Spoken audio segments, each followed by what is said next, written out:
বন্ধুরা, খাটো লোকটি রাস্তার পাশে ডিম ভাজতেছিল। তখন এই লোকটি অনেকগুলো ডিম এনে সেখানে স্প্রে করে রং করতেছিল।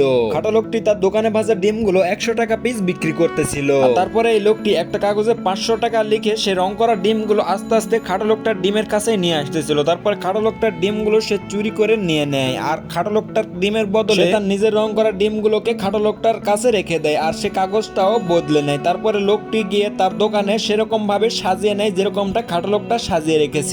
আর তার কিছু সময়ের মধ্যে এদিক দিয়ে বেশ কয়েকজন কাস্টমার আসতেছিল। তখনই খাটো লোকটা তার ভাজা ডিমটা একটা প্লেটের উপরে রেখে দেয়। তখনই এই লোকটা রেগে মেগে সে তার কাগজটা নিয়ে চলে যায় সেই লোকগুলোর কাছে, গিয়ে বলে যে আমি মাত্র 100 টাকায় ডিম বিক্রি করতেছি, আর এই লোকটা বিক্রি করতেছে 500 টাকায়, আর এর ডিমগুলোর চাইতে আমার ডিমগুলো অনেক ভালো। আর তখনই খাটো লোকটার দোকান থেকে সমস্ত কাস্টমার এই লোকটার দোকানে চলে আসে। লোকটা অনেক খুশি হয়ে কাস্টমারের জন্য ডিম ভাঙতেছিল। তখনই সে ডিমটা ভেঙে অনেকটাই চমকে ওঠে, কারণ ডিমটার ভেতর থেকে বের হয়েছে রাবারের পুতুল।